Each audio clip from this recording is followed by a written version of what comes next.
صحت مند ایمان، صحت مند اسلام کی نشانی کیا ہے؟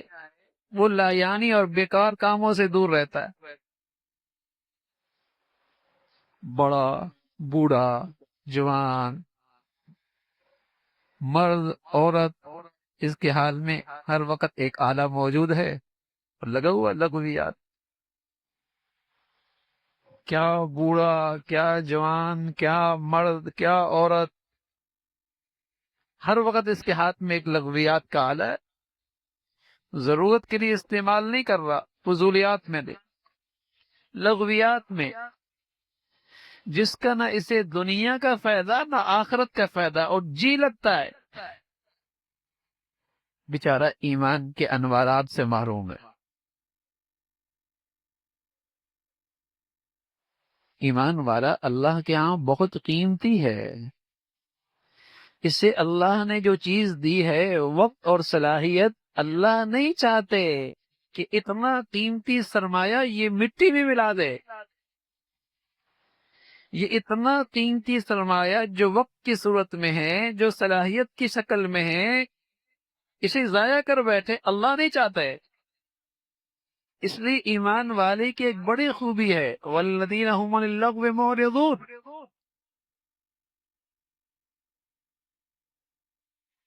ایمان والا اپنا یہ وقت اور اپنا یہ صلاحیتوں کا سرمایہ مٹی میں ضائع نہیں ڈالتا، اسے ضائع نہیں کرتا، بیکار نہیں کرتا، بلکہ اس سرمایہ کو یوں لگاتا ہے کہ ہر آنے والا دن یہ اللہ کے قرب میں اور قریب ہوتا، اللہ کی رضا میں اور آگے بڑھتا، روحانی طور پہ، ایمانی طور پہ، دنیاوی لحاظ سے خوب ترقی کرتا ہے۔ یہ اپنا وقت ضائع نہیں کرتا، اپنی صلاحیتیں برباد نہیں کرتا۔ تو فضولیات میں، غیر مفید کاموں میں، غیر مفید چیزوں میں وقت ضائع کرنا، اگر گناہ نہ بھی ہو، ورنہ ہوتا نہیں ہے، جب آدمی غیر مفید چیزوں میں شامل مشغول ہوتا ہے تو گناہ بھی ضرور کرتا ہے، بد نظری بھی ضرور ہوتی ہے، بد نگاہی بھی ضرور ہوتی ہے، حرام کا ارتکاب بھی ضرور کرتا ہے۔ اور اس کی نحوست دیکھتے ہیں، جب ایمان بے نور ہو جاتا ہے تو اس کی ساری عبادات بے نور ہو جاتی، کوئی سرور نہیں آتا، جی ہی نہیں لگتا، بس ایک قانون پورا کرنا ہے، ایک ضابطے کے تحت ہی عبادات تو کر رہا ہوتا ہے، لیکن وہ اس مزے سے، اس سرور سے، اس چاہت سے، اس اطمینان سے محروم ہوتا۔ کھوکھلا ایمان ہے۔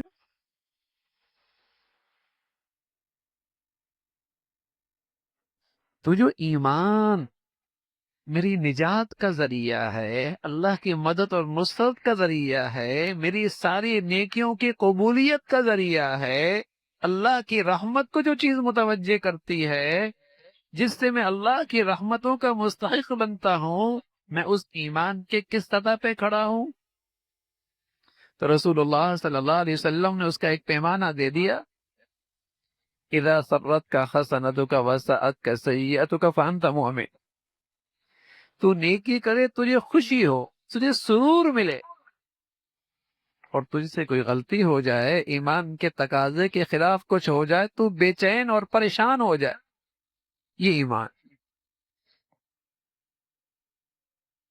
یہ ایمان کہ نیکی میں، نیکی کے ماحول میں، نیک کاموں میں مجھے کتنا سرور آتا ہے، کتنا جی لگتا ہے، کتنا اطمینان ملتا ہے، اور گناہ سے اور گناہوں سے اور گندگیوں سے میں کتنا بیزار اور تکلیف محسوس کرتا ہوں۔ اپنا ایمان دیکھ۔ نیکی کیا ہے؟ اللہ کو راضی کرنے کے لیے جیسے اس نے کہا ہے ویسے کر لو، ثواب کی لالچ میں، یہ نیکی ہے۔ اگر یہ تینوں چیزیں نماز میں نہیں تو نماز بھی عادت ہے، نماز بھی عادت ہے۔ حج میں نہیں تو حج بھی عادت ہے، عمرے میں نہیں تو وہ بھی عادت ہے، بیت اللہ میں جائے، یہ تین چیزیں نہیں ہے، عادت ہے۔ باتھ روم میں جائے، بیت الخلاء جائے، ہاں کیسے جائے؟ اس طریقے سے جاؤں کہ اللہ راضی ہو جائے، جیسے نبی نے بتایا ویسے ہی چلا جائے۔ یہ کیوں کر رہا ہے؟ تاکہ ثواب مل جائے، یہ جانا عبادت بن جائے۔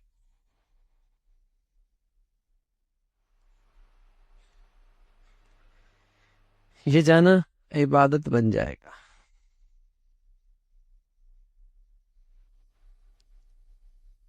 اسے راضی کرنے کے لیے جیسے اس نے بتایا ہے ویسے کر لو، اور لالچ ہو اللہ اجر و ثواب دے دے۔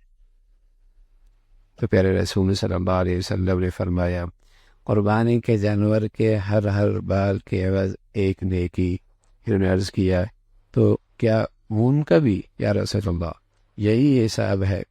اس سوال کا مطلب یہ تھا کہ بھیڑ، دمبا، مینڈا، اونٹ جیسے جانور جن کی کھال پر گائے، بیل یا بکری کے طرح بال نہیں ہوتے بلکہ اون ہوتا ہے، اور یقیناً ان میں سے ہر ایک جانور کی کھال پر لاکھوں بلکہ کروڑوں بال ہوتے ہیں، کیا ان اون والے جانوروں کی قربانی کا ثواب بھی ہر بال کے عوض ایک نیکی کی شرح سے ملے گا؟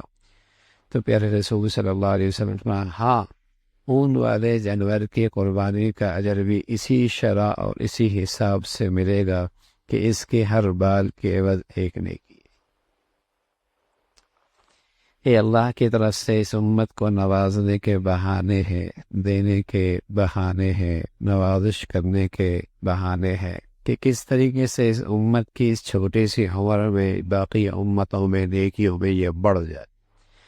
اور یہ سب اللہ کے حبیب صلی اللہ علیہ وسلم کے صدقے میں ہے کہ ان 3 دنوں کے اندر، قربانی کے ان 3 دنوں میں وہ نیکیاں رکھی ہیں جو پورے سال میں کوئی نہیں ہے۔ ایک پر ایک نیکی ملنے والی، اور چند ہزاروں پر لاکھوں کروڑوں نیکیاں۔ ہاں یہ دنیا مادی ہے، یا انسان مادی نقشوں کی طرف بڑی رغبت، بڑی شوق رکھتا ہے کہ کسی کو بتا دے میاں 10 لاکھ پہ 10 کروڑ، 10,000 پہ 10 کروڑ، کیا کہنے بھائی، رات بھر لین لگا دے گا اور نہ جانے اس کے لیے کتنی مشقت اٹھائے گا۔ نظر آ رہا ہے نا؟ یہ نظر کوئی نہیں، لیکن اس نظر آنے سے زیادہ سچی حقیقت ہے کہ اس لیے کہ محمد رسول اللہ صلی اللہ علیہ وسلم نے بتائی ہے کہ ان چند ہزاروں پر کروڑوں کی شکل میں تمہیں کرنسی ملنے والی، اور اس دن ملے گی جس دن تمہیں یہاں سے زیادہ ضرورت ہوگی، جس دن تمہیں یہاں سے زیادہ ضرورت ہوگی، اور وہ ایسی ملے گی نہ پرانی ہوگی، نہ اس سے تمہیں اس سے محروم کیا جائے گا، وہ سدا دولت تمہارے پاس رہے گی۔ اس پر تو اللہ ہمیں غیب پر اور زندگی کا صحیح یقین نصیب فرما دے۔ تو پھر تو نہیں بول دے یہ تو سیزن کا موسم آیا ہے، کمائی کی یہ گھڑیاں ہیں، کیوں نہ خوب کما لیا جائے، پھر پتہ نہیں کس کو کون زندگی کے دن ملتے۔ تو حضرات صحابہ رضوان اللہ علیہ اجمعین کو اس امت کی طرف سے اللہ خوب، جسے کہیں کہ اپنے شان بہترین بدلہ عطا فرمائے۔ اس امت کے لیے بعض چیزیں ایسی آسانی کی پیدا کر گئے، اور ایسی چیزیں پوچھ گئے اللہ کے نبی صلی اللہ علیہ وسلم سے کہ امت کے لیے نیکیوں پہ آنا اور آسان ہو جائے۔ کہنا کہ یا رسول اللہ، ہمارے لیے ان قربانی میں کیا ہے، ہمیں کیا اجر ملے گا؟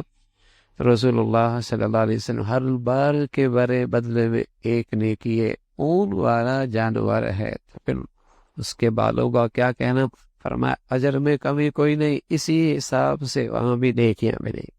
خنش بن عبداللہ سے روایت ہے کہ میں نے حضرت علی رضی اللہ تعالیٰ عنہ کے 2 مینڈوں کی قربانی کرتے دیکھا۔ میں حضرت علی کو دیکھا 2 مینڈوں کی قربانی کر رہے ہیں۔ میں نے ان سے عرض کیا یہ کیا ہے، یعنی آپ کے ایک کے بجائے 2 مینڈوں کی قربانی کیوں کرتے ہیں؟ انہوں نے فرمایا رسول اللہ صلی اللہ علیہ وسلم نے مجھے وصیت فرمائی تھی کہ میں آپ کی طرف سے قربانی کیا کروں، ایک قربانی میں آپ کی جانب سے کرتا ہوں۔ اللہ کے نبی صلی اللہ علیہ وسلم دنیا سے پردہ فرما گئے تھے، اور حضرت علی ان کی طرف سے بھی قربانی کر رہے، اور کیوں نہ کرے، اللہ رب العزت اگر خوشحالی دے، وسائل دے۔ اللہ کا نبی اس امت کی طرف سے قربانی کیا کرتے تھے۔ اللہ نے امت کے افراد کو خوشحالی دی ہے، پھر اپنی نبی سے محبت کا اظہار یوں بھی کیا جائے کہ اپنی نبی کی طرف سے بھی قربانی کی جائے، اپنے نبی کی طرف سے بھی قربانی کی جائے۔ اللہ رب العزت اس میں اور ہی ترقی اور برکتیں عطا فرما دیتے ہیں۔ عبداللہ ابن عمر رضی اللہ تعالیٰ سے روایت سے معلوم ہوتا ہے کہ مدینہ طیبہ میں قیام فرمانے کے بعد رسول اللہ صلی اللہ علیہ وسلم پابندی کے ساتھ ہر سال قربانی فرماتے رہے، اور حضرت علی کرم اللہ وجہہ کی حدیث سے معلوم ہوا کہ آپ کے جانے کے بعد بھی حضرت علی رضی اللہ تعالیٰ عنہ آپ کی طرف سے قربانی کیا کرتے تھے، اور اس کے مطابق آپ نے جو انہیں کہا تھا حضرت علی رضی اللہ عنہ کا عمل اور معمول رہا ہے۔ والد دنیا سے چلے گئے، ان کی طرف سے بھی اثار ثواب کی قربانی ہے، والدہ چلے گئے، ان کی طرف سے بھی اثار ثواب کی قربانی ہے۔ ایسے تو مسلمان اپنے ماں باپ کے لیے صدقہ کرتا ہی رہتا ہے، لیکن یہ سیزن ہے نا، یہاں اجر زیادہ ہے، بدلہ زیادہ ہے، عطا زیادہ ہے، تو ایسے موقع پہ اللہ رب العزت خوشحالی دے، فراوانی دے، تو انہیں بھی اپنی قربانی بھی ہے، زندوں کے لیے بھی کر سکتے ہیں، جانے والوں کے لیے بھی کر سکتے ہیں۔ زندوں کے لیے بچے نابالغ ہیں، ان کی طرف سے بھی کر سکتے ہیں، سعادت کی بات ہے۔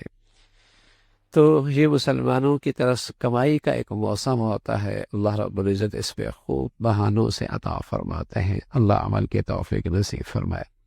ماشاء اللہ، اہل ایمان نے رمضان المبارک میں رمضان کے روزے رکھے، عبادت کی، اپنی ایمان کو جلا بخشی، اللہ کا قرب نصیب ہوا، رمضان کا مہینہ مکمل ہوا، اہل ایمان کو خوشی ملی عید الفطر کی صورت میں۔ رمضان کا روزہ سحری سے شروع ہوتا ہے اور افطاری پہ ختم ہوتا ہے۔ پھر سحری میں جب مسلمان روزہ رکھتا ہے تو کچھ چیزیں نہیں کرنے کی ہوتی، بس اوقات حلال بھی حرام ہو جاتی۔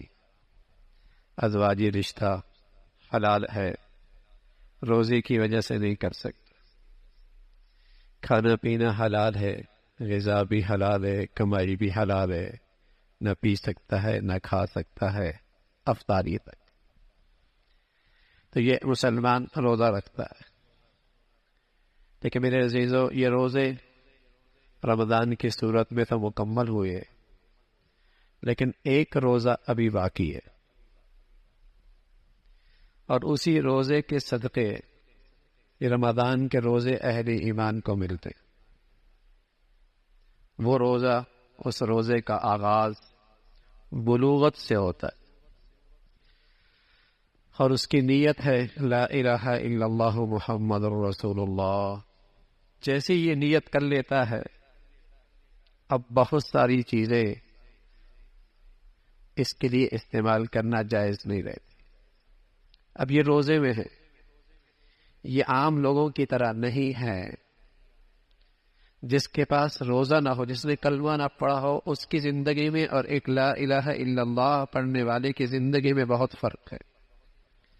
اس لیے کہ جس نے روزے کی نیت ہی نہیں کی لا الہ الا اللہ کی شکل میں، اس کے لیے تو ہر چیز ہی حلال ہے، اس کے لیے تو ہر چیز ہی جائز ہے۔ وہ تو من کی زندگی گزارتا ہے، وہ تو من کی زندگی گزارتا ہے، وہ تو خواہشات کی زندگی گزارتا ہے، وہ تو ایک آزاد زندگی گزارتا ہے۔ بس اوقات وہ ایک جانوروں کی زندگی گزارتا ہے۔ لیکن جس خوش نصیب نے یہ روزہ رکھ لیا لا الہ الا اللہ محمد الرسول اللہ، یہ روزے میں رمضان کا روزہ رکھ رہا ہے اور ایک آدمی نہیں روزہ رکھ رہا، دونوں کی زندگی میں فرق ہوتا، دونوں کے معمولات میں فرق ہے، دونوں کی صبح شام میں فرق ہے، دونوں کی زندگی کے اعمال میں فرق ہے۔ یہ روزے والا ہے، یہ رمضان کے تقدس رکھتا ہے، یہ رمضان کے برکتیں لے رہا ہے، یہ رمضان کی رحمتیں لے رہا ہے، اسے رمضان کی قدر و قیمت کا اندازہ ہے۔ اور ایک وہ ہے جو رمضان کے روزوں سے محروم ہے۔ دونوں کی زندگی میں بڑا فرق ہے، صاف نظر آتا ہے یہ اللہ کا بندہ ہے، یہ شیطان کا بندہ ہے۔ یہ اللہ کے بندوں میں ہے اور اس کا تعلق شیطانی جماعت سے ہے، اللہ کے ناراض لوگوں میں ہے، اس پر اللہ کا غضب ہے، اللہ کی ناراضگی ہے۔ اسی طرح ان روزوں کو جب رمضان میں ملے، جس بڑے روزے کی برکت سے ملے، وہ روزہ ابھی باقی ہے، اور اس روزے کا آغاز ہوتا ہے بلوغت سے۔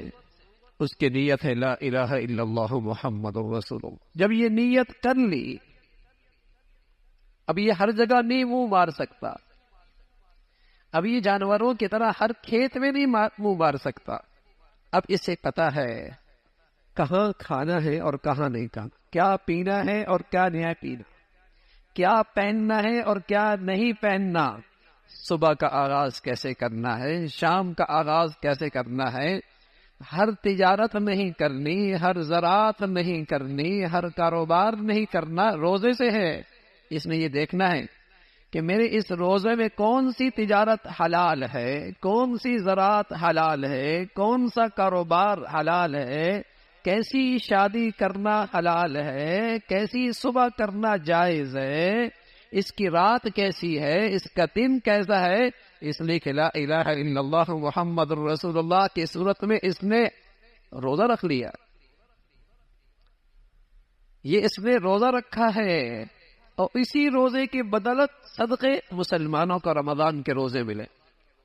تو رمضان کے روزے مکمل ہوئے، لیکن وہ روزہ باقی ہے، اور اس کا اختتام، اس روزے کا اختتام کب ہوگا؟ جب اس کی روح نکلی، اور اس کی افطاری کہاں ہوگی؟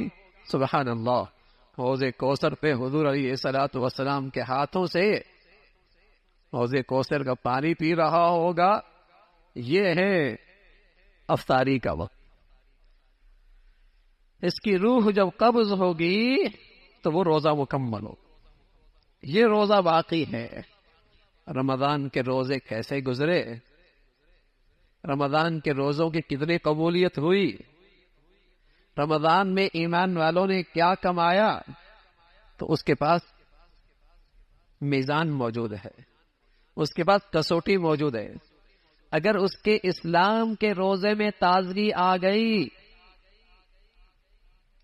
جیسے رمضان کے روزے میں پیاس کی شدت ہے، گرمی ہے، اور کمرے میں ہے، اور فریج بھی ہے، اور پانی بھی میسر ہے، قانون کی رسائی نہیں، انسان کی بھی نظروں کی رسائی نہیں، پانی نہیں پی رہا روزے سے۔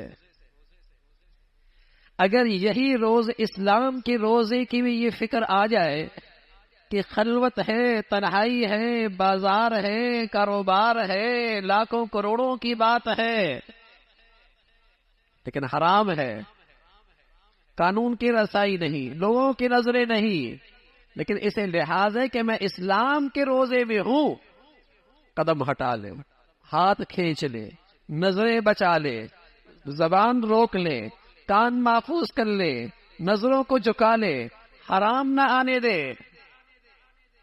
اسلام کے روزے میں یہ تازگی آ جائے، یہ خوش نصیب مسلمان ہے جس نے رمضان کی کمائی کر لی، یہ وہ خوش نصیب مسلمان ہے جس نے رمضان کی برکتیں سمیٹ لی، اس لیے کہ اس کے اسلام کے روزے میں تازگی آ گئی۔ اب یہ پہلے کیسا نہ رہا،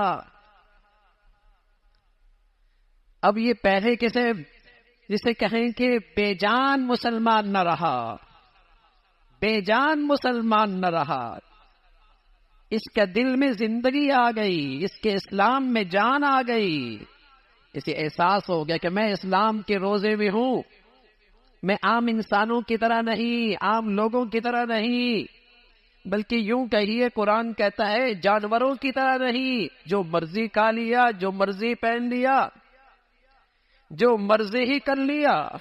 اولئک الانعام، اولئک الانعام، فرمایا یہ شیوا تو جانوروں کا ہے۔ ارے ارے ارے، تو مسلمان کا روزہ تو ابھی باقی ہے، اور یہ بڑھیا روزہ ہے، اور اسی روزے کی برکت سے رمضان کے روزے ملے، یہ روزہ چل رہا ہے، تو روزے رمضان کے مکمل ہوئے، اس سے کس مسلمان نے کتنا کمایا، کتنی تازگی آئی، کتنی رحمتیں سمیٹی، کتنا اللہ کی رحمت و مغفرت کا مستحق بنا، تو اس کے پاس کسوٹی ہے کہ اس کے آج کے اسلام کے روزے میں تازگی کتنی ہے۔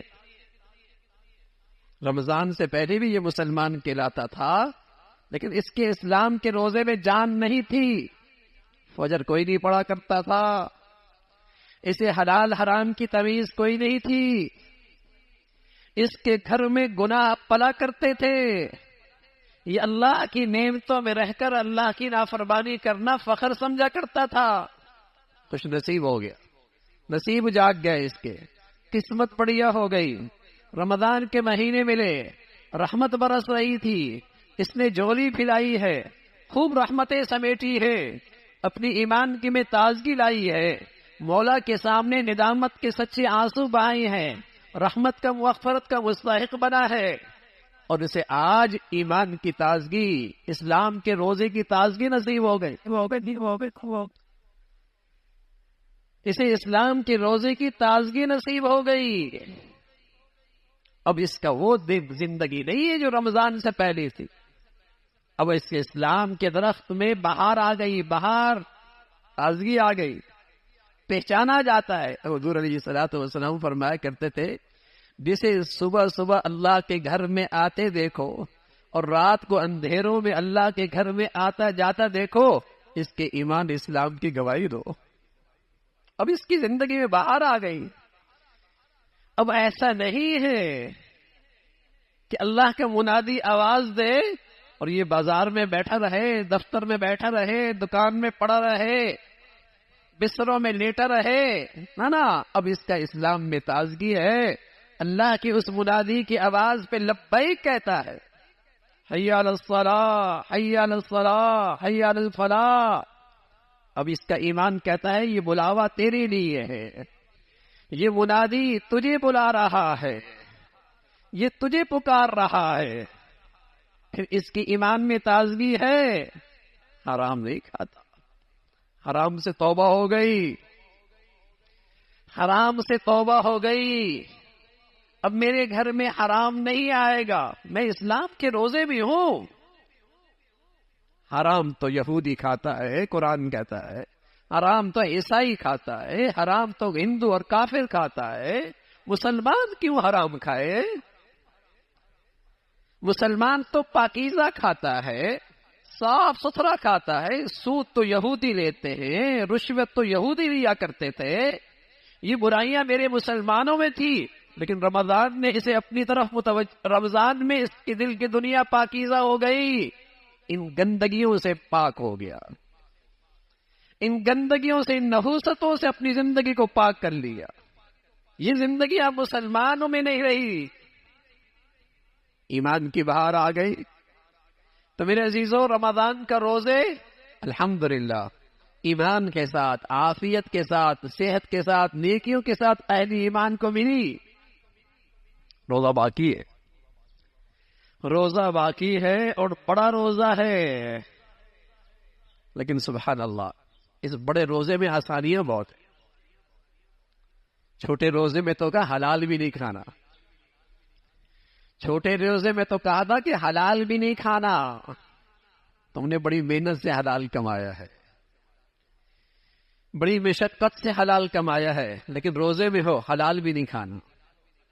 ازواجی رشتہ حلال ہے، اس رشتے میں اللہ نے محبت اور پیار کی مٹھاس رکھی ہے، حلال ہے، ورنہ روزے میں یہ بھی نہیں کرنا۔ لیکن یہ بڑا روزہ ہے اسلام کا، فرمایا حلال استعمال کر سکتے، بس صرف حرام سے بچ جاؤ۔ حلال کھا بھی سکتے ہو، حلال پہن بھی سکتے ہو، حلال استعمال بھی کر سکتے ہو، حلال کھا سکتے ہو، حلال رشتوں کا لحاظ بھی ہے، حلال رشتوں کی محبتیں بھی ہیں، حلال رشتوں کی الفت بھی ہے، یہ تمہاری فطرت ہے، یہ تمہاری ضرورت ہے، یہ سب حلال ہے۔ ہاں بس ایک اس روزے کا تقاضا ہے، حرام سے بچ جاؤ۔ اسلام کا روزہ آسان ہو گیا، اس میں تو مشق کرائی نا، اس میں تو تربیت کروائی، اس میں تو علاج کروایا۔ جیسے علاج میں طبیب بہت ساری جائز چیزیں حلال چیزیں بھی روک دیتا ہے، معالج بہت ساری حلال چیزوں سے بھی روک دیتا ہے۔ یہ بیماری ہے، اس میں پرہیز کرنی ہوگی، اس سے پرہیز کرنی ہوگی، حلال سے بھی دور رہنا ہوگا۔ معالج طبیب حلال سے بھی روک دیتا ہے۔ تو رمضان تو وہ روحانیت کی تربیت گاہ تھی، وہاں تو علاج تھا، وہاں تو تربیت تھی، وہاں تو اس بات کا لحاظ تھا کہ اس کی روحانیت میں صحت مل جائے۔ اب کیا کہا؟ حلال کھانا، صرف حلال کھانا ہے۔ رمضان کے علاوہ صرف خدا کے حرام سے بچنا، حرام سے احتیاط کرنی۔ تو میرے عزیزو، حلال چھوٹے رمضان میں حلال سے بھی روکا، رمضان کے بعد صرف حرام سے روکا۔ تو یہی ایمان کی تازگی رمضان کے بعد بتاتی ہے ہم نے یہ جائزہ لینا ہے کہ ہمارا ایمان کے صحت کے لحاظ سے کیا حال ہے، اور اس روزے کا ہمیں کتنا لحاظ ہے، اور اس روزے کا ہمیں کتنا خیال ہے۔ ہماری زندگی ایسی ہو کہ اللہ رب العزت نے رمضان کا تقدس دیا، برکتیں دیں، رحمت دیں، عبادت ہوئی۔ اسلام کے روزے کی رعایت کتنی ہے، اس کا خیال کتنا ہے؟ اب یہ رمضان کے بعد اسلام کا روزہ، اس پہ ہماری زندگی گزرے اور خاتمہ اسلام کے ساتھ گزرے، تو چند چیزیں عرض کر دیتا ہوں جس سے اسلام کے روزے کی حفاظت آسان ہو جائے۔ اسلام کے روزے کی حفاظت آسان ہوگی۔ پہلی چیز اپنا تعلق اللہ کے گھر سے جوڑ۔ نمازوں کا اہتمام مساجد میں کرو، فرض نماز کا اہتمام ہر حال میں ہو، سفر میں، حضر میں، دفتر میں، فیکٹری میں، یونیورسٹی میں، کالج میں، فرض نماز کا اہتمام ہر حال میں، اور جس قدر ہو سکے اس کا اہتمام جماعت اور نماز مسجد کے ساتھ۔ اللہ کے نبی صلی اللہ علیہ وسلم امام الانبیاء، سید الانبیاء ہیں، ساری امت کی ذمہ داریاں آپ پر ہیں، لیکن ساری زندگی آپ کی نماز مسجد میں، ساری زندگی آپ کی نماز مسجد میں، اور ناراضگی کا اظہار کیا ان مسلمانوں سے جو اپنے گھروں میں نماز پڑھتے ہیں، بلکہ غصے کا اظہار کیا، جی چاہتا ہے نمازیوں کو نماز کے لیے کھڑا کر دوں اور لکڑیاں نوجوانوں سے اکٹھی کر کے ان گھروں کو خاک سر کر دوں جو میری سنت کو چھوڑتے ہیں، میرے اللہ کے گھر کو چھوڑتے ہیں، گھروں میں اس کا اہتمام کرتے ہیں۔ ناراضگی کا، غصے کا اظہار کیا۔ تو نماز کا اہتمام مسجد، یہ تو نماز پڑھنے والوں پر غصے کا اظہار کیا، اور جو نماز نہیں پڑھنے والے، اس زمانے میں تو اس کا تصور ہی نہیں تھا۔ قرآن تو کہتا ہے جہنم کافروں کے لیے ہے، ما سلککم فی سقر قالوا لم نکن من المصلین، تم کیوں جہنم میں پڑے ہو مسلمانوں؟ فرمایا نماز نہیں پڑھتے۔ تو جب کافروں کی زندگی ہوگی تو پھر جہنم میں جائے گا نا۔ کافر نماز نہیں پڑھتے تھے، مسلمان کا تو تصور بھی نہیں تھا کہ مسلمان نماز نہ پڑھے۔ مرد، عورت، بچے، جوان نمازی ہوا کرتے تھے۔ تو میرے عزیزو، روزہ، اسلام کا روزہ، اس پر زندگی گزرے، اس پہ خاتمہ ہو، اس پہ آنے کے لیے چند چیزوں کا اہتمام ہے۔ ایک چیز نماز بڑھیا، نماز مسجد میں، نماز کا اہتمام۔ دوسری چیز روزانہ اپنی زندگی میں تھوڑا سا وظیفہ بناؤ، قرآن کی تلاوت۔ روزانہ قرآن کی تلاوت کا معمول بناؤ، چاہے 1 صفحہ ہو جائے، چاہے 2 صفحے ہو جائے، چاہے چند صفحے، روزانہ قرآن کی تلاوت کا اہتمام۔ مرد عورت قرآن کی تلاوت کا اہتمام۔ قرآن اللہ کے اندر سے نکلا ہوا نور ہے۔ سچے نبی صلی اللہ علیہ وسلم نے فرمایا اس سے مردہ دل زندہ ہوتے ہیں۔ سچے نبی نے بتایا اس سے مردہ دل زندہ ہوتے ہیں، اس میں اجڑے ہوئے دلوں میں زندگی آتی ہے، اس میں موئے ہوئی دلوں میں زندگی آتی ہے، زنگ آلود دلوں میں اس میں تازگی اور صفائی آتی ہے۔ آپ علیہ الصلوۃ والسلام سے پوچھا کہ یا رسول اللہ دل بڑا سخت ہو گیا ہے، دل بڑا سخت ہو گیا ہے۔ آپ علیہ الصلوۃ والسلام ایک اپنا دنیا سے جانے کا خیال رکھا کرو، اور دوسرا قرآن کی تلاوت دیکھ کے کیا کرو۔ قرآن کی تلاوت سے دلوں میں زندگی پیدا ہوتی، دن بھر میں کوتاہی ہوئی، تلاوت کا معمول رہا، انشاءاللہ دل صاف رہے گا، طبیعتوں میں نیکیوں کی طرف ملان رہے گا، طبیعت میں نیکوں کے ساتھ اٹھنا بیٹھنا اس کا ملان رہے گا۔ دو چیزیں ہو گئی۔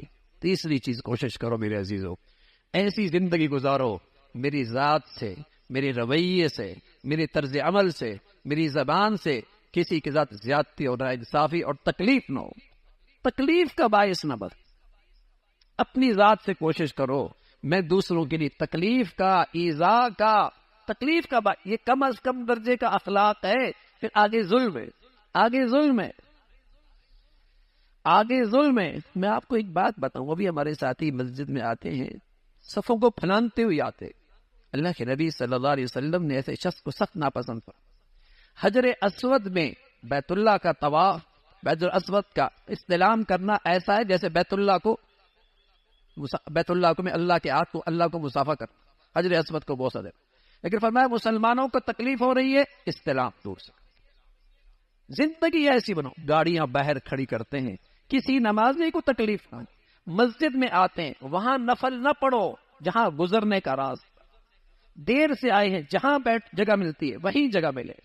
زندگی کا مسلمان کی زندگی ایسی ہوتی ہے، وہ عبادت میں بھی کسی کے لیے تکلیف کا باعث نہیں بن۔ زندگی ایسی بنو، کاروبار، معاملات، معاشرت، گھر کی زندگی، میری ذات سے کسی کو تکلیف، کم از کم درجے کا اخلاق یہ ہے کہ میری زندگی میں کسی کو تکلیف نہ ہو۔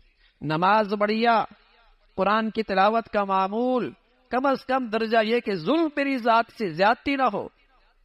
اور آخری درجہ یہ ہے رات کو سونے سے پہلے دن بھر میں جو کمیاں کوتاہیاں رہ گئی، دن بھر میں جو کمیاں کوتاہی رہ گئی، اس پہ اللہ سے استغفار، اللہ تعالیٰ سے معافی، اللہ تعالیٰ سے معافی۔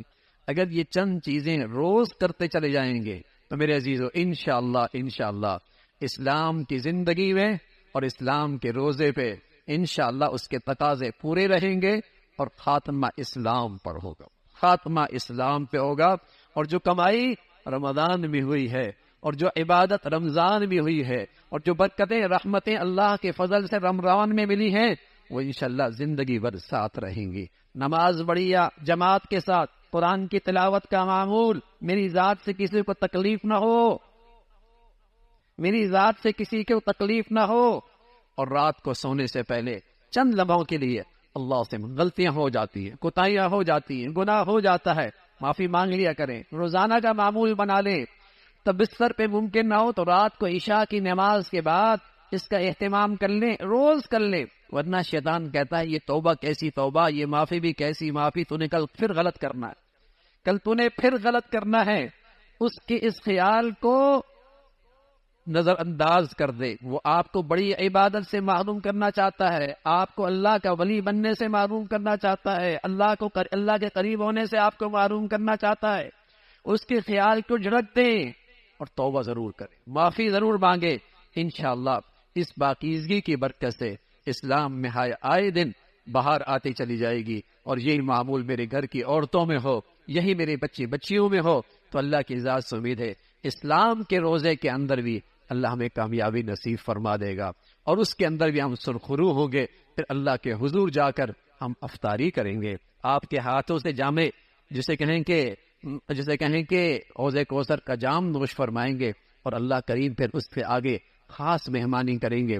وَسَقَاهُمْ رَبُّهُمْ شَرَابًا طَهُورًا وَسَقَاهُمْ رَبُّهُمْ شَرَابًا طَهُورًا۔ آپ کے گھر کا مہمان آتا ہے تو آپ خادم سے کہتے ہیں اسے پلا دو، کچھ خاص مہمان آتا ہے تو آپ اپنے بیٹے سے کہتے ہیں اسے پلا دو، کچھ اس سے بڑا مہمان آتا ہے تو آپ خود کھڑے ہو کے اسے پلا رہے ہوتے ہیں۔ اللہ کہتا ہے وَسَقَاهُمْ رَبُّهُمْ شَرَابًا طَهُورًا۔ کچھ میرے مہمان ایسے آئیں گے جنہیں رب خود پلا رہا ہو، جنہیں رب کریم خود شراب طہور پلا رہے ہوں گے۔ تو میرے عزیزو اس کا اہتمام ہو۔ اللہ رب العزت بھائی عمل کی توفیق نصیب فرمائے۔ وآخر دعوانا الحمدللہ رب العالمین۔ فرمایا جو دین کا پابند نہیں ہوتا اس کی دنیا کی سمجھ بھی خراب ہو جاتی۔ فرمایا جو دین کا پابند نہیں ہوتا اس کی دنیا کی سمجھ بھی خراب ہو جاتی ہے، اور جو شخص دیندار ہوتا ہے گو تجربہ اسے دنیا کا نہ ہو لیکن دنیا کے امور میں بھی اس کی سمجھ سلیم ہو جاتی.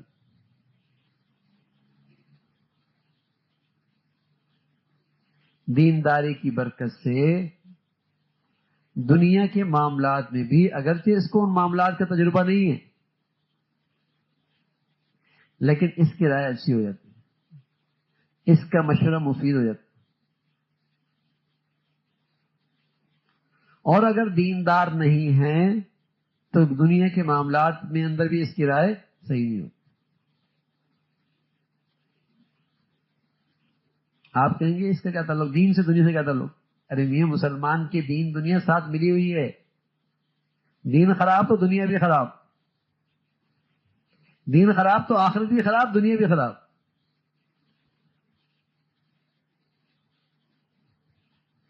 فرمایا جو دین کا پابند نہیں ہوتا اس کی دنیا کی سمجھ بھی خراب ہو جاتی.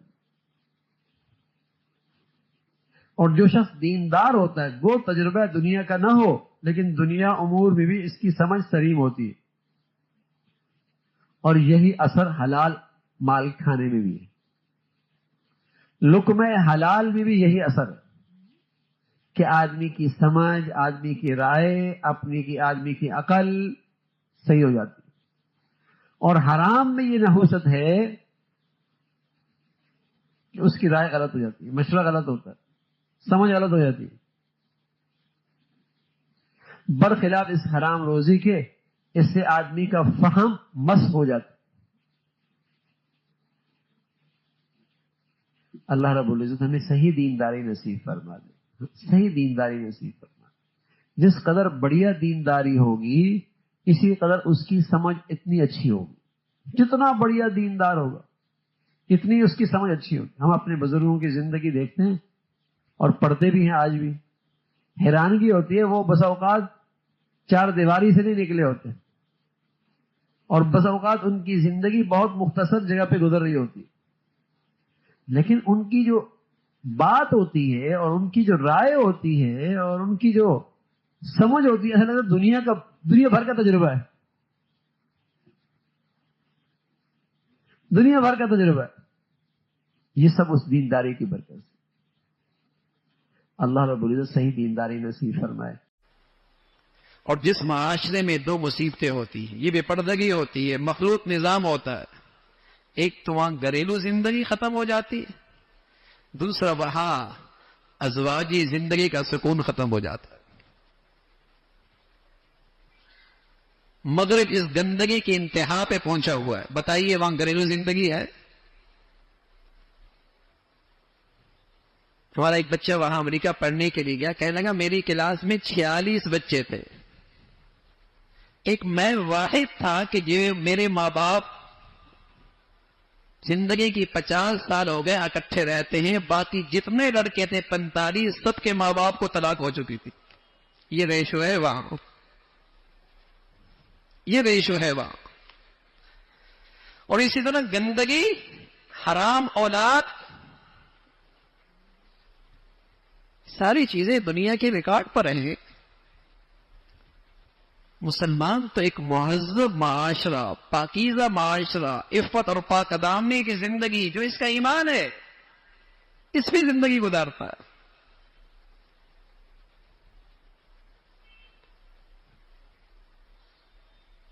تو دینی صحبت سے دوری کا نتیجہ یہ ہوتا ہے میرے عزیزوں کہ گناہ کا احساس بھی ختم ہو جاتا ہے. بلکہ گناہ اچھائی بن جاتی ہے. رسول کریم صلی اللہ علیہ وسلم فرمانے لگے کیف بکم، اس وقت تمہارا کیا حال ہوگا اذ رأیتم المنکر المعروف والمعروف المنکر، جب تمہارے نظروں میں برائی اچھائی بن جائے گی اور اچھائی برائی بن جائے گی. حجاب، پردہ، حیا، غیرت یہ عیب بن گیا ہے. اور بے حیائی اور آزادی اور بے حیائی اور گندگی، آج یہ ترقی، یہ جدت. مسلمان معاشرے میں کتنے لوگ اس کی حمایت میں کھڑے ہوں گے. حالانکہ اللہ کے نبی صلی اللہ علیہ وسلم فرمانے کا ایک وقت ایسا آئے گا کاسیات عاریات مومیلات مائلات رؤوسهن کاسنمۃ البخت لم یجدن ریح الجنہ وان ریحها لتوجد من مسیرۃ کذا وکذا ایک دن ایسی مخلوق گلی بازاروں میں، تعلیمی اداروں میں تمہیں نظر آئے گی، مارکیٹوں میں لباس پہنی ہوگی پھر بھی بے لباس ہوگی، کاسیات عاریات، لباس پہنی ہوں گی پھر بھی بے لباس ہوگی، اس قدر باریک ہوگا، اس قدر چست ہوگا، جسم کی ساری حیت جھلک رہی ہوگی، کاسیات عاریات مبیلات وائلات، مائل ہوں گی، مائل کریں گی، رؤوسہن کاسنمۃ البخت، ان کے سروں کے بال اونٹ کی کوہان کی طرح، لم یجدن ریح الجنہ، یہ جنت کی خوشبو بھی نہ سونگ پائیں گی، وان ریحها لتوجد من مسیرۃ کذا وکذا، حالانکہ جنت کی خوشبو میلوں میل آ رہی ہو۔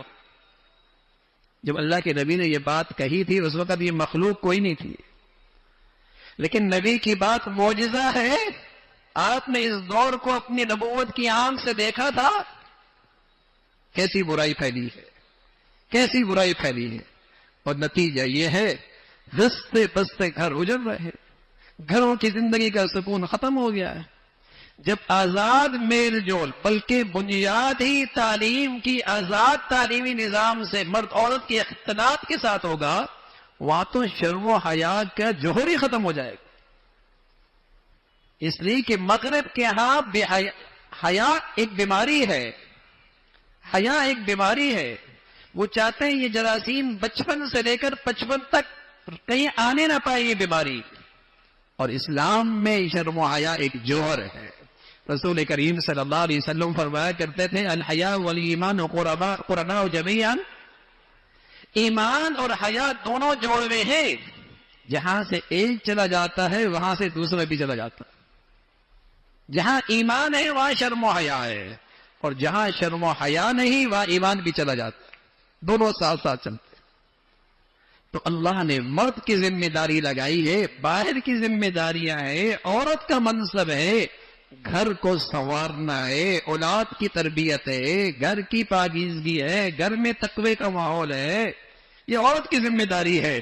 ہاں اگر باہر نکلتی ہے، کسی ضرورت کے لیے نکلتی ہے، تو اللہ نے اس کے لیے ہدایت دی ہے، یا ایھا النبی، اے نبی، قل لازواجک، کہہ دیجئے اپنی بیویوں سے، وبناتک، اپنی بیٹیوں سے بھی کہہ دیجئے، ونساء المؤمنین، اور تمام ایمان والی عورتوں سے کہہ دیجیے گا، یدنین من جلابیبہن، جب باہر نکلو تو چہرے پہ چادر ڈال دیا کر، تاکہ پہچانی جائے کہ یہ باندیاں نہیں ہیں، یہ آزاد عورتیں ہیں، ایمان والی ہیں، تاکہ یہ پہچان ہو جائے کہ یہ آزاد مسلمان عورتیں ہیں، باندیاں نہیں ہیں۔ باہر نکلنا ہے، ضرورت کے لیے نکلنا ہے تو حیا کی چادر کے ساتھ نکلنا ہے، یہ شریعت ہے، یہ قرآن کا قانون ہے، اللہ کے نبی صلی اللہ علیہ وسلم نے اس کی ہدایات دی ہے۔ اللہ رب العزت مسلمانوں کو اپنے گھروں کے اندر، اپنے معاشرے کے اندر اس حکم پر بھی عمل پیرا ہونے کی توفیق نصیب فرمائے۔ وآخر دعوانا۔ ایک زمانہ تھا، جہالت کا دور تھا، لوگ پتھروں کی مورتیاں بنایا کرتے تھے، اور لوگ درختوں کے سامنے سجدہ کیا کرتے تھے، قبر کے ڈھیر کے سامنے لوگ جہالت کی وجہ سے انہیں حاجت روا سمجھتے تھے، اور سورج کی پرستش کیا کرتے تھے۔ نئے دور کے نئے بت ہیں، نئے دور کے نئے بت ہیں، اس ترقی یافتہ دور کے نئے بت ہیں کہ جن کے پاس ترقیوں کے نقشے ہیں، جن کے پاس دنیا کے وسائل ہیں، جنہوں نے دنیا کے اسباب پر، جسے کہیں گے قوت اور طاقت سے قبضہ کر رکھا ہے، آج کا انسان انہیں حاجت روا سمجھتا، ہماری بگڑی یہ بنائیں گے، ہماری مشکل یہ حل کریں گے، ہماری پریشانی یہ ختم کریں گے، ہماری پستی ان سے ختم ہو سکتی ہے، ہمارے دن ان سے بدل سکتے ہیں، خوشحالی ہمارے ہاں ان سے آ سکتی ہے، ہماری بدحالی ان سے ختم ہو سکتی۔ نئے دور کے نئے بت ہیں، نئے دور کے نئے بت ہیں۔ جہالت کے زمانے کے بت اور تھے جنہیں حاجت روا مشکل کشا سمجھا تھا، اور آج نئی روشنی کی جو جہالت ہے، نئی روشنی کی جو جہالت ہے کہ جن کے پاس مادی اسباب ہیں، مادی وسائل ہیں، انہیں اپنی زندگی کے لیے حاجت روا سمجھتا ہے، مشکل کشا سمجھتا ہے۔ لیکن ایمان والے کا ایمان یہ تھا وَمَن يَتَوَكَّلْ عَلَى اللَّهِ فَهُوَ حَسْبُهُ، اللہ ہی پہ بھروسہ کرتا ہے اور اس کا یقین ہے کہ میرا اللہ ہی مجھ پہ کافی ہے، میرا اللہ ہی کافی ہے۔ حسبنا اللہ ونعم الوکیل، حسبنا اللہ ونعم الوکیل۔ حضرت عبداللہ ابن عباس رضی اللہ عنہ فرمایا کرتے تھے کوئی مشکل پیش آ جائے تو کوئی پریشانی لائق ہو تو مغرب کے بعد اور فجر کے بعد یہ کلمات پورے یقین کے ساتھ سات مرتبہ پڑھ لیا کرو۔ حسبی اللہ لا الہ الا ہو علیہ توکلت وہو رب العرش العظیم۔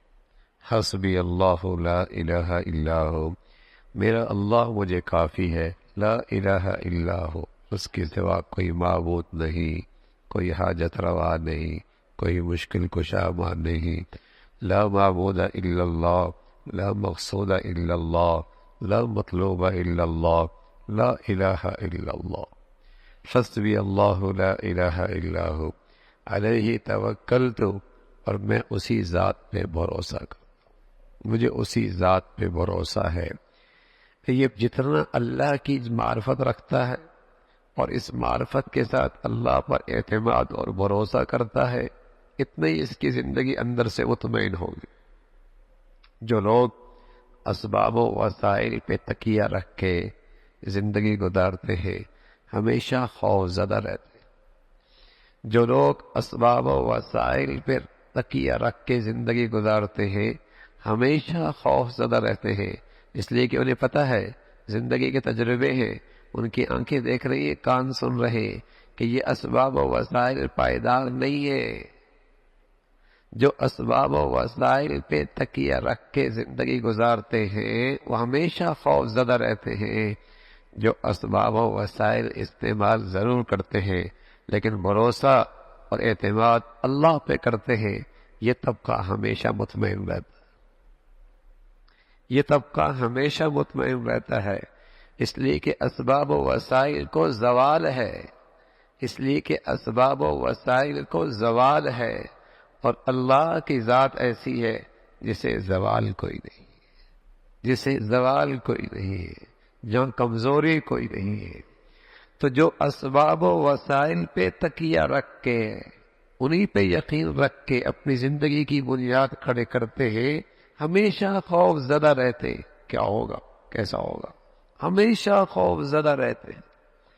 اور دوسرا طبقہ جو اسباب و وسائل کو استعمال کرتے ہیں، دنیا کی سنت ہے لیکن اعتماد، بھروسہ، یقین اللہ کی ذات پہ کرتے ہیں، یہ ہمیشہ مطمئن رہتے ہیں، اس لیے کہ اسباب و وسائل کو زوال ہے اور اللہ کی قدرت کو کوئی زوال نہیں، اللہ کی طاقت کو کوئی زوال نہیں، اللہ کے اختیار کو کوئی زوال نہیں۔ نبیوں کی زندگی کے بعد جو سب سے پہلے خرابی امتوں میں آتی ہے، سب سے پہلے خرابی ان کے اندر سے اسلامی معاشرت نکل جاتی ہے، اسلامی معاملات نکل جاتے ہیں، معاملات خراب ہو جاتے ہیں، معاشرت خراب ہو جاتی ہے، اور سب سے آخر میں جو چیز نکلتی ہے عبادات، اس لیے کہ جب عبادات نکل گئی تو اسلام ہی ختم ہو گیا۔ اور دینداری میں جو چیز سب سے پہلے آتی ہے وہ عبادات آتی ہے، اور جب دینداری میں کمال پیدا ہوتا ہے تو اس کی معاشرت بھی اور اس کے معاملات بھی اسلامی ہو جاتے ہیں، اور اسلام کی برکتیں تبھی ظاہر ہوتی ہے کہ معاشرت بھی اسلامی ہے، معاملات بھی اسلامی ہے، معاشرت کے اندر بھی دین زندہ ہے، معاملات میں بھی دین زندہ ہے، یہ دینداری ہے۔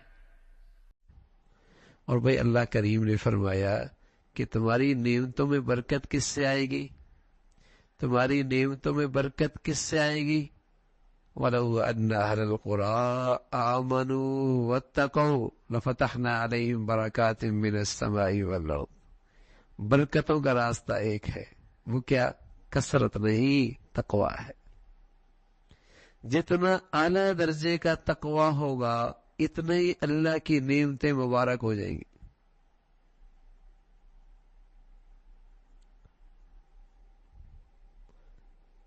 نعمتیں اس کام میں آئے جس کام کے لیے وہ ہے، اس کا نام برکت ہے. تو کس سے آئیں گے؟ یہ تقوی سے. نعمتوں کا نفع بڑھ جائے، کس سے ہوں گی؟ تقوی سے. نعمتیں انتہائی کارآمد بن جائیں، کس سے آئیں گی؟ تقوی سے آئیں گی. نعمتیں پائیدار ہو جائیں، ان کا نفع پائیدار ہو جائے، کس سے ہوں گی؟ تقوی سے ہوں گی.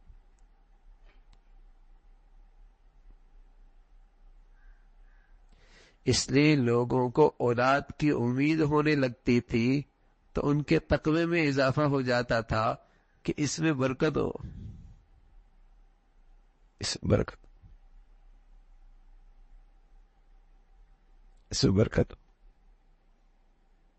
مال کمانے میں، اکٹھا کرنے میں احتیاط کر دے تقوی، تاکہ اس میں برکت ہو. ورنہ کس کام کے میاں آگ کے انگارے گھر میں اکٹھا کرنا کون سی دانش مندی ہے؟ تجوریاں بھر کے ساری زندگی چوکیدار رہنا کون سی عقل مندی ہے؟ مال کمانے، اکٹھے کرنے میں خواری اٹھانا اور پھر غیروں کے ہاتھوں میں تقسیم کر دینا، ڈاکٹر لے گیا، فلاں لے گیا، فلاں لے گیا، نہیں تو ساری زندگی بیٹھا رہا، اسے کوئی نہیں راحت و آرام ملا. دوسرے لوگ مزے اڑا رہے، دوسرے لوگ مزے اڑا رہے. اور وہ بھی مزے کیا، انہوں نے بھی پیچھے اس کے مال میں خوب رسم و رواج کو زندہ کیا، خوب گناہ کمائے. کس کام کا یہ مال ہے؟ تو تقوی کے راستے سے اللہ کی نعمتوں میں برکت آتی ہے. برکت، برکت کہ نعمتوں میں نفع زیادہ ہو، نعمتیں پائیدار رہے، کارآمد رہے. جس مقصد کے لیے وہ نعمت ہے اس مقصد کے لیے وہ نعمت کام آئے. بہت بڑی خوبی ہے مسلمانوں کی آپس میں محبت سے رہنا، بہت بڑی خوبی. بلکہ رسول کریم صلی اللہ علیہ وسلم فرمانے لگے کہ لا تدخلوا الجنہ حتی تؤمنوا، تم جنت میں نہیں جاؤ گے جب تک کہ ایمان نہ لے کے آؤ. ولا تؤمنوا حتی تحابوا، اور تمہارا ایمان قابل اعتبار نہیں ہے جب تک کہ تم آپس میں محبت نہ کرو.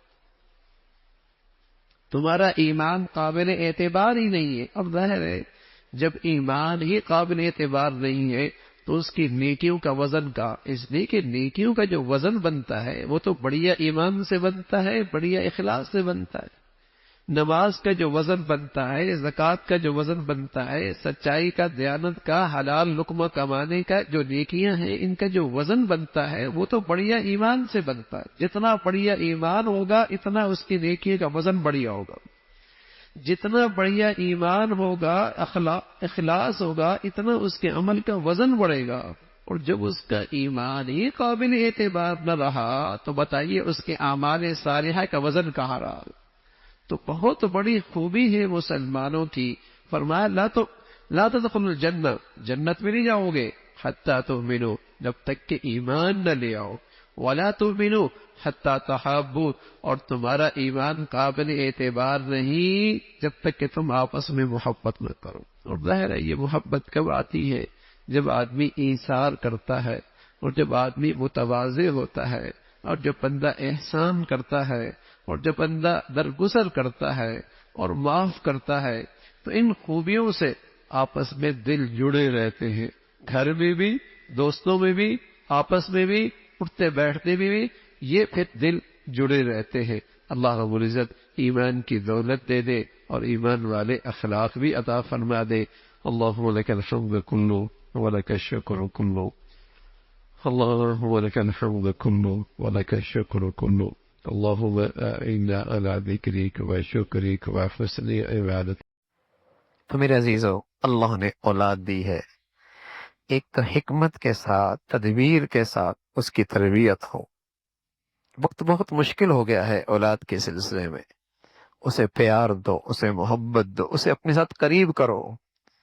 گھر کا ماحول ایسا نہ ہو کہ بچے کو یہ ذہن بن جائے کہ یہاں آیا تو طنز ملے گا، تنقید ملے گی. نہ، ایسا ماحول دو، ایسا ماحول دو. ٹھیک ہے بچے کو خوف ضرور ہو، غلط کروں گا ابا دیکھیں گے، لیکن اسے یہ بھی اطمینان ہو کہ یہاں حوصلہ افزائی بھی ہوگی، یہاں تعریف بھی ہوگی، یہاں مزہ بھی آئے گا، ابا کے پاس بیٹھ کر اماں کے پاس بیٹھنے کا مزہ بھی آئے گا۔ اگر اسے قدم قدم پہ ہر وقت طنز ملا، تنقید ملی، تو وہ آپ کی صحبت سے دور جائے گا، اور ظاہر ہے ماں باپ سے زیادہ مہربان کون ہو سکتا ہے، کس کے ماحول میں جا بیٹھے گا۔ اور اب تو بری صحبت آسان ہے، جب آپ نے اسے اپنا قریب نہ کیا تو پھر وہ اپنے دوست خود بنائے گا، نیٹ پہ جائے گا، فیس بک پہ جائے گا، جن کے ساتھ وہ وقت دے گا، وقت لگائے گا، باتیں کرے گا، دوستیاں لگائے گا، یاریاں لگائے گا، پھر وہ ان کے حوالے ہو جائے گا، پھر وہ ان کی زندگی سیکھے گا، پھر وہ ان کی عادات لے لے گا، پھر ان کا طرز عمل اس کی زندگی کا حصہ بن جائے گا، کیونکہ اسے دوست چاہیے، اسے ماں باپ کا چاہیے، شفقت چاہیے، پیار کے بول چاہیے، اس نے اپنا وقت گزارنا ہے۔ اب تو کسی کے پاس وقت نہیں ہے، یہاں بیٹھے تو طنز ہے، تنقید ہے۔ تو گھر کی فضا ایسی نہ ہو کہ بچے کے لیے وہاں بیٹھنا ہی مسئلہ مشکل ہو جائے۔ اس میں ضروری ہے میاں بیوی کی آپس میں ہم آہنگی ہو، سوچ ایک ہو، فکر ایک ہو، ان کی سوچ ایک ہو، فکر ایک ہو۔ اس بچے پہ بڑا ظلم ہوتا ہے جہاں گھر کے ان دو آدمیوں کے درمیان سوچ کا انتشار ہوتا ہے، بچہ دو کشتیوں کا شکار ہو جاتا ہے، اور وہ بھی بڑا ظلم ہوتا ہے۔ ادارے کا ماحول اور گھر کا ماحول، اور بچہ پھر پریشان ہوتا ہے، گھر کچھ اور دیکھتا ہوں، ادارے میں کچھ اور دیکھتا ہوں، تعلیمی ادارے کی فضا کچھ اور ہے، گھر کی فضا کچھ اور ہے۔ معصوم بچہ ہے، وہ ذہنی انتشار کا شکار ہو جائے گا۔ اولاد کی تربیت میں سب سے بڑی چیز ہے اسے صحبت اچھی دیں، اور بڑا وقت اس کا گھر میں ہے، اس کے دائیں بائیں دیکھیں، نظر رکھیں، اس کے ہاتھ میں کیا ہے، اٹھتا بیٹھتا کن لوگوں کے ساتھ ہے۔ سب سے مؤثر چیز بچے کی زندگی میں صحبت ہے، ماحول۔ آپ کس تعلیمی ادارے میں بھیج رہے ہیں، کس درسگاہ میں بھیج رہے ہیں، گھر کا ماحول اسے کیسے دے رہے ہیں، اس پہ نظر ہو۔ اولاد بہت قیمتی اثاثہ ہے، سونے چاندی سے زیادہ قیمتی ہے، جاگیر زمین سے زیادہ قیمتی ہے، مال و دولت سے، ظہیر جواہرات سے زیادہ قیمتی اولاد ہے۔ اسے سنبھالنا ہے، اسے قیمتی بنانا ہے، اسے اپنا سرمایہ بنانا ہے کل کے لیے۔ تو صحبت دیں، ماحول دیں، اور ایک بات ہے، دعاؤں کا اہتمام ہو۔ اللہ کے پیارے بندے ہمیشہ اپنے بچوں کے لیے دعائیں کرتے ہیں، ربنا ہب لنا من ازواجنا وذریاتنا قرۃ اعین واجعلنا للمتقین اماما۔ یہ 19ویں پارے میں ہے، یاد کر لیا جائے، مفہوم بھی ذہن میں ہو، اور بڑی گڑ گڑا کر کے مختلف مواقع میں اس دعا کا اہتمام ہو۔ اللہ کی ذات سے امید ہے اولاد آنکھوں کی ٹھنڈک بنے گی، انشاءاللہ یہ اولاد کل کے لیے قیمتی اثاثہ صدقہ جاریہ بنے گی۔ اللہ ہم سب کا بھائی اپنے اولاد کے لیے صحیح فیصلے کی توفیق نصیب فرما دے۔ کیا ایمان کی قیمت ادا کی ہے؟ سبحان اللہ۔ اس دین کی کیسی کیسی قیمت ادا ہوئی ہے۔ ارے میرے عزیزو، چند ٹکوں کی قیمت ادا کریں تو گم ہو جانے پر، چوری ہونے پر بڑا دکھ ہوتا ہے۔ آج اللہ کے دین پہ کچھ لگا کوئی نہیں، سارا دین میرے گھر سے نکل جائے، مجالے نہ کان پہ جو رینگتی ہے، نہ ماتھے پہ بل آتا ہے۔ چند ٹکے جس پہ کچھ لگا ہے وہ گم ہو جائے، بیٹا گما دے، بیٹی گما دے، گھر میں کوئی گما دے، اسے نقصان پہنچا دے، کتنا دکھ ہوتا ہے۔ اور اتنا یہ قیمتی دین ہے جسے میرے بیٹے نے بھی چھوڑ دیا ہے، میری بیٹی کو بھی پرواہ کوئی نہیں ہے، میرے گھر میں بھی اس کی کوئی قدر و قیمت نہیں ہے، سبھی نے اسے پھینک ڈالا ہے۔ مجالے پیشانی پہ بل آئے، کان پہ جو رینگے، کوئی دکھ ہو، کوئی آہ نکلے، کوئی تکلیف ہو، اللہ بھی تو اللہ ہے، بڑا ہی قدردان ہے۔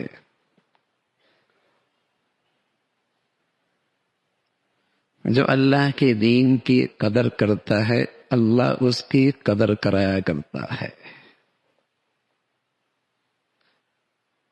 اور جو اللہ کی دین کی عظمت کا خیال رکھتا ہے اللہ اس کی عظمت کا ڈنکا بجا دیتا ہے.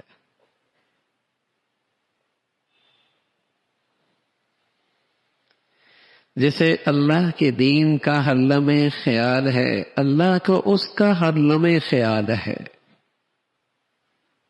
اللہ بھی تو اللہ ہے. وَكَانَ اللَّهُ شَاكِرًا عَلِيمًا. ہم کیوں بے یارو مددگار ہوئے؟ اس لیے کہ آج ہماری زندگیوں میں اللہ کا دین بے یارو مددگار ہو گیا. ہم کیوں بے یارو مددگار ہوئے؟ اس لیے کہ ہمارے گھروں میں ہماری زندگیوں میں اللہ کا دین بے یارو مددگار ہے.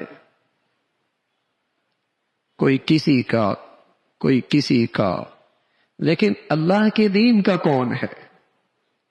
کوئی کس کا غم کھا رہا، کوئی کس کے لیے رو رہا، کوئی کس کے لیے دکھ اٹھا رہا، کوئی کس کے لیے مر رہا، قربانیاں دے رہا. سارے نقشے ہیں نا. تو آج ہم اس لیے بے یارو مددگار ہوئے کہ ہماری زندگیوں میں اللہ کا دین بے یارو مددگار ہے. کوئی اسے نہیں پوچھتا.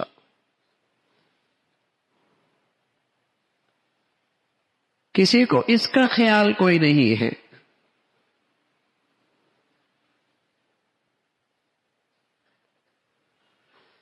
جہاں اس کی عظمت کا خیال تھا تو پھر اللہ نے ان کی عظمت کا خیال رکھا. جہاں لوگوں نے اس دین کو عزت دی پھر اللہ نے ان کی عزت دنیا میں دکھائی ہے.